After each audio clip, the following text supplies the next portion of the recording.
Naquela época, as testemunhas de Jeová esperavam o fim do mundo para o ano 2000. Ah, que legal. Não sabia que tinha essa expectativa entre elas também. Eu sei que tem religião por aí, grupos espiritualistas que tinham essa expectativa. Rolou também entre as testemunhas de Jeová. Aí é uma história antiga, que Charles Russell, o primeiro presidente da organização da Torre de Vigia, ele pregou o fim do mundo para 1914. Aí depois ele disse que havia tido um erro e que provavelmente seria em 1915, mas em 1915 também passou, ele morreu em 1916. Depois, o próximo presidente da organização das Testemunhas de Jeová, o Joseph Rutherford, ele pregou que o fim do mundo não passaria de 1925. 1925 seria o tempo máximo. E ele até disse, olha, milhões que agora vivem jamais morrerão. E as testemunhas de Jeová pregavam isso naquela época, década de 25, 30. Ele pregava, ele dizia, milhões que agora vivem jamais morrerão. Mas, em 1939, irrompeu a Segunda Grande Guerra Mundial. Mais de 70 milhões de pessoas morreram. Então, quer dizer, a profecia do Joseph Rutherford, o segundo presidente da Testemunha de Jeová, se cumpriu, mas foi ao contrário, né? Então, assim como o primeiro, Russell, ele também era um falso profeta, mas ele disse que o fim viria em 1942. Ele chegou até mesmo a dizer que faltavam poucos meses para o fim do mundo. E daí tem uma outra data muito importante para as testemunhas de Jeová, que já pregaram o fim do mundo aí para 5 datas importantes, que foi o ano de 1975. Os testemunhos de Jeová estavam crentes que 1975 seria o ano do fim. Mas, infelizmente, né? Para elas, né? Felizmente para nós, né? O fim do mundo não aconteceu, porque senão eu tinha morrido com 3 anos de idade, né? E, Eu não teria nem nascido. pois é, mas só que eles continuavam nessa expectativa. Se não veio, mas está próximo.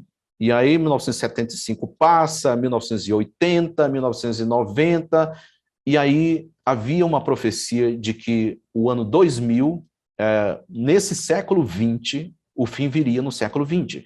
Não tinha dúvida. O fim viria no século XX. Então, o ano 2000 marcava o fim do século XX. O ano 2000 passou e o fim não veio.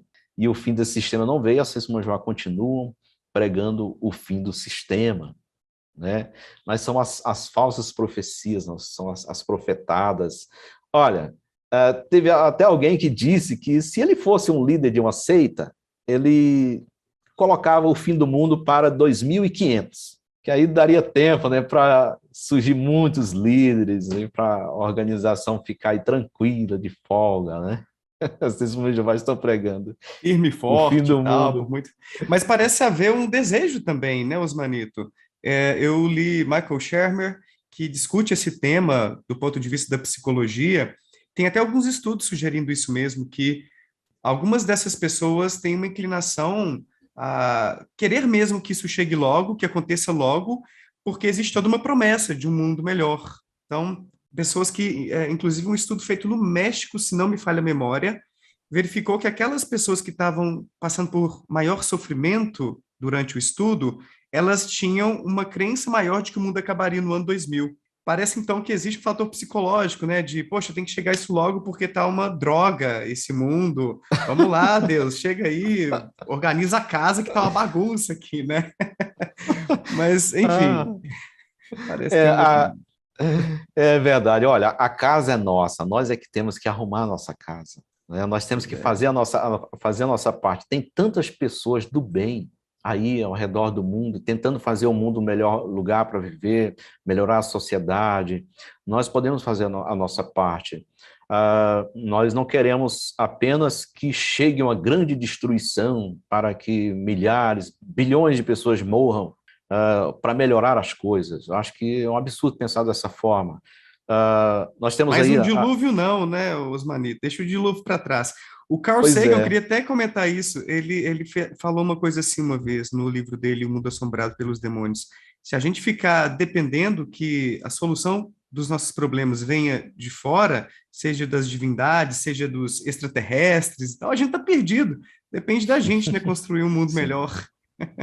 Depende da gente. Nós temos que olhar para as pessoas não como alguns membros de seitas olham. Muitos olham para as pessoas ao seu redor como pessoas que estão incomodando, que seria melhor se não existissem, que se viesse o fim e essas pessoas fossem removidas, seria a melhor coisa. Nós não podemos pensar assim. Nós temos que encarar que todos nós somos pessoas iguais. Nós não somos melhores do que ninguém, não podemos desejar o mal para ninguém.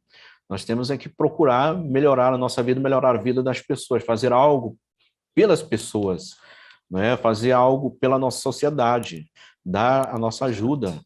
Né? Uhum. E, Osmanito, desculpa, pode prosseguir, eu ia te perguntar uma coisa, mas quero te sim, cortar, não. então, em 1992 eu me batizei, né? Me tornei testemunho de Jeová, e aí eu comecei a me interessar em adquirir uma posição na organização.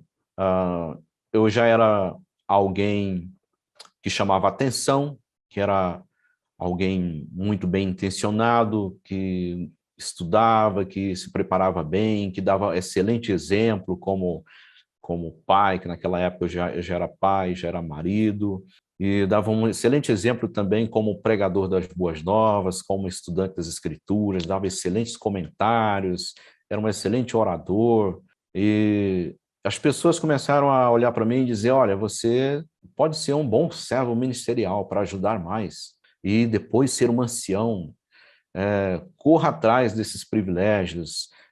Os homens na organização das Testemunhas de Jeová são muito incentivados a fazer isso, buscar privilégios.